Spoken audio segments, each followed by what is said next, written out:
em Atos dos Apóstolos, capítulo 14, no versículo 8. Em Listra, vivia um homem aleijado das pernas, coxo de nascença, que nunca tinha andado. Sentado, ele ouvia Paulo pregar. Este, fixando nele os olhos e vendo que tinha fé para ser curado, disse em alta voz: levanta-te direito sobre os teus pés. Ele deu um salto e pôs-se a andar. Vendo a multidão o que Paulo fizera, levantou a voz, gritando em língua licaônica: deuses em figura de homens baixaram a nós. Um sacerdote de Zeus, Propóleos, trouxe para as portas touros ornados de grinaldas, querendo, de acordo com todo o povo, sacrificar-lhes.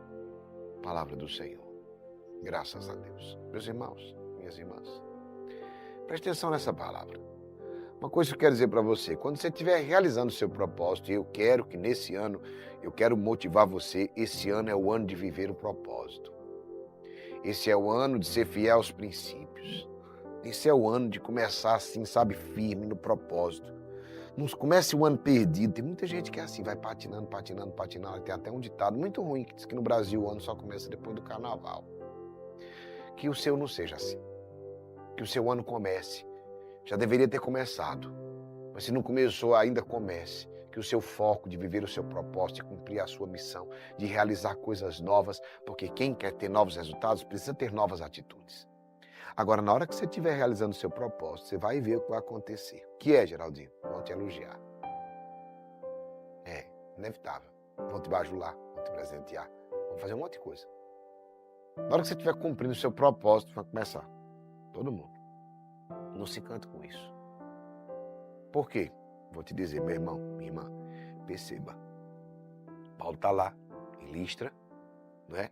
Tinha um homem aleijado, coxo de nascença, nunca tinha andado na vida. Ele ouvia Paulo pregar. Paulo, quando fixou os olhos, viu que ele tinha fé para ser curado. E disse em alta voz, com ousadia, intrepidez: levanta-te direito sobre os teus pés. E aquele homem dá um salto e começa a andar. Diante de todo mundo fica impactado com o tamanho da cura, do milagre, realmente. A multidão viu o que Paulo fez e começaram na língua deles, raiz, no dialeto deles, na língua licaônica, começaram a dizer: deuses em figura de homens baixaram entre nós. Começaram a elogiar, disseram assim, não disseram nem que eles eram bons, extraordinários, disseram foi que eles eram deuses. Olha aí. Você é Deus, não é? São deuses. Até um sacerdote trouxe para as portas touros ornados de grinalda e, de acordo com todo o povo, não era só a vontade deles, todo mundo estava combinado: vamos fazer sacrifícios em honra a vocês. Começaram a querer honrar, bajular. Primeira coisa que eu quero te dizer: se você está decidido a construir o melhor ano da sua vida, você precisa se atentar a algo. O quê, Geraldinho? Na hora que você estiver firme no propósito, na hora que você estiver firme nos princípios, que você começar a derramar sangue, suor e lágrimas, orando e agindo, tua vida se transforma. Você não é mais o mesmo e as pessoas notam. É inevitável, as pessoas notam que você não é mais o mesmo. As pessoas notam que você não é mais a mesma. E isso é forte, né? Porque quando você estiver realizando o seu propósito, vão te elogiar, vão te bajular, vão te presentear. E agora, Geraldinho, não se encante com isso, não seja tolo, não seja bobo, não se encante com elogio, não se encante com bajulação. Eu até via que, interessante, que os maiores invejosos, eles eram primeiro grandes admiradores. Interessante, né? Os maiores invejosos normalmente eram grandes admiradores. Porque queriam ser como a pessoa, queriam copiar, vendo que não conseguem ser. Porque uma coisa é você se inspirar em alguém, outra coisa é você querer ser a pessoa.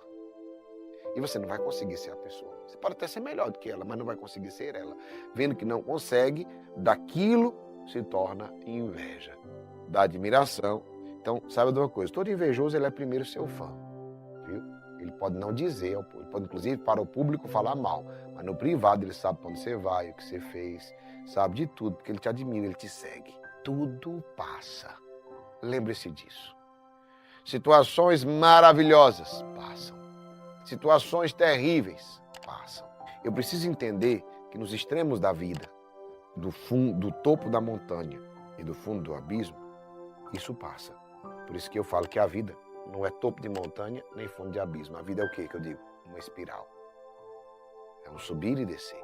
Então preste atenção, o topo da montanha passa, o fundo do abismo também. Entende?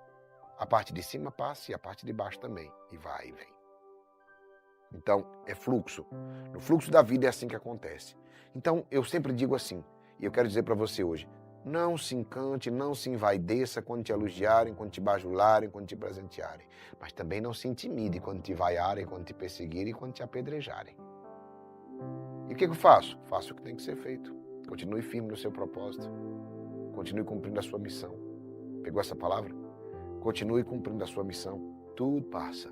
Por isso, não se encante com elogios. Nem se intimide com críticas. Vaias. Não. Por quê? Vou te dizer agora. No versículo 19, olha como é interessante. Estou falando ainda de Atos 14, versículo 19. Sobrevieram, porém, alguns judeus de Antioquia e de Icônio, que persuadiram a multidão, apedrejaram Paulo e, dando por morto, arrastaram-no para fora da cidade. Palavra do Senhor. Graças a Deus. E, meu irmão, os invejosos sempre vão te perseguir. De onde é que eles vieram? De Antioquia. Vocês entenderam, não? Lembra dos invejosos? Vieram de Antioquia, de Icônio, para persuadir, ou seja, para falar mal de Paulo. E aí, por isso que eu te digo que não se encante com bajuladores, com elogios. Por quê? Porque os mesmos que elogiaram, apedrejaram. A palavra diz que eles persuadiram a multidão.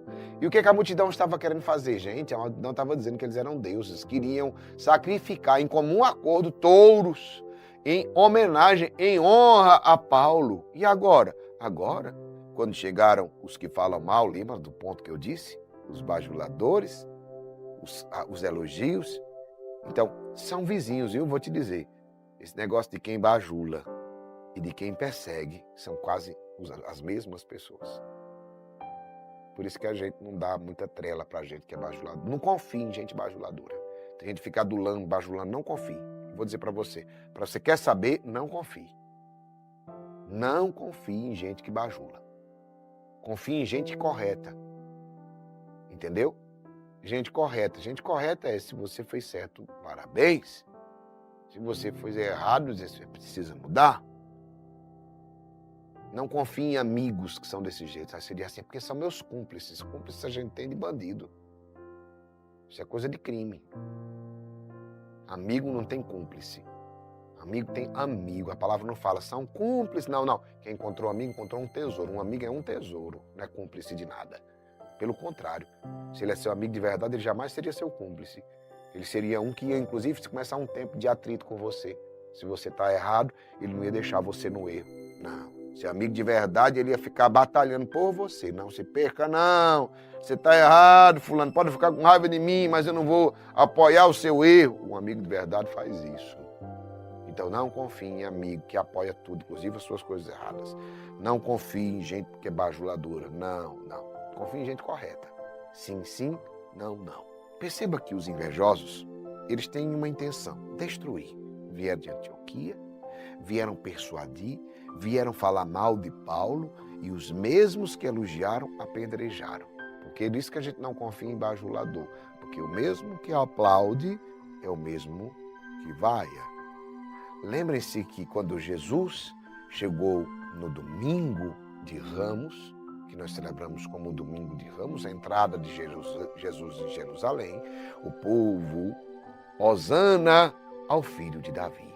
Bendito o que vem, em nome do Senhor, e com seus ramos de oliveira, acenavam, faziam festa e acolhiam Jesus. 5 dias depois, quando perguntaram, e aí, o que faz com Jesus? Do mesmo jeito, alguns no meio, Anás, Caifás e outros, diziam, vamos lá, crucifica-o. E todo mundo, crucifica-o, crucifica-o, crucifica-o. 5 dias atrás, Hosana ao filho de Davi, bendito que vem, em nome do Senhor. 5 dias depois, crucifica-o, crucifica-o. Então perceba, os mesmos que aplaudem, os mesmos que elogiam, apedrejam. Em 2 Timóteo capítulo 3, Geraldinho, e agora? O que será de mim? Essa palavra é para você. Versículo 11. Nas minhas perseguições, nas provações que sobrevieram em Antioquia, em Icônio e em Listra, que perseguições tive que sofrer, e de todas me livrou o Senhor Deus. Palavra do Senhor. Graças a Deus. Permaneça firme em Deus. Esse é o segredo. Eu vou dizer para você, nos seus pecados, nas suas fraquezas, nas suas limitações, nas suas quedas, nunca se afaste de Deus. Pelo contrário, levante-se. Confie na misericórdia do Senhor. Deus vai te levantar. Deus sempre vai te levantar. Permaneça firme em Deus, pois quando pensarem que te destruíram, você se levanta e sai andando. Como assim, Geraldinho? Paulo coloca que as perseguições não foram poucas. Gente, não é tentaram apedrejar Paulo. Sobrevieram, versículo 19. Porém, alguns judeus de Antioquia e de Icônio que persuadiram a multidão. Apedrejaram. Entendeu, não? Não é tentaram apedrejar. Apedrejaram Paulo e, dando por morto, arrastaram-no para fora da cidade. Meus irmãos e minhas irmãs, isso daqui é muito forte. Porque Paulo foi apedrejado e quando ele vai falar depois a Timóteo, lá na frente ele diz, nas minhas perseguições, nas provações que me sobrevieram em Antioquia, em Icônio, em Listra, que perseguições eu tive que sofrer, porque ele foi apedrejado. E ele se machucou muito, foi dado como morto. Arrastaram-no para fora da cidade, arrastaram o corpo, o cadáver. Quem o livrou? Ele diz, de todas me livrou o Senhor Deus. Quem te ajudará é o Senhor. O seu olhar não pode estar nem nos elogios, nem nas perseguições, nem nas críticas. O seu olhar tem que estar fixo no Senhor. Qual o segredo de perseverar? No dia que eu tirar o meu olhar de Jesus, eu me perco. Não é porque eu sou o bom é Ele. Entendeu? Não, eu sou do bem, é diferente. O bom é Jesus. Ele é o bom. Entendeu? Então nós temos que ser, nós não temos a pretensão que seremos os bons. O bom é o Senhor. Mas nós temos que ter a certeza que nós seremos dos do bem. Entendeu, não? Nós não podemos achar na pretensão que seremos os bons, porque o bom é o Senhor. Mas nós temos que ter certeza de que lado nós estamos e que nós não vamos sair do bem. Entende? Seja do bem. Não seja do mal. Qual o segredo disso? Olhar fixo no Senhor. Não olhe para os elogios, você vai se envaidecer. Não olhe para as críticas, você vai se entristecer. E olhe para quem? Para o Senhor. É nele que eu vivo os princípios. É dele que eu recebo o propósito. E aí eu vivo por princípios. Eu vivo por propósito. Por quê? Porque o meu olhar está fixo no Senhor. E aí, ou aplaudam, ou vaiem, nós continuamos fazendo o que tem que ser feito. Esse é o segredo. E saiba, mas Geraldinho, se as perseguições foram grandes, assim como foram as de Paulo, de todas me livrou o Senhor Deus. Qual a perseguição que você sofre hoje? Perseguiram Paulo, tentaram destruir Paulo, apedrejaram ele. Os mesmos que bajularam. Será que foram os bajuladores que agora te invejam, que te perseguem? Saiba, de todas as tribulações, de todas as perseguições, te livrará o Senhor Deus. Toma posse dessa palavra? Escreve, eu tomo posse.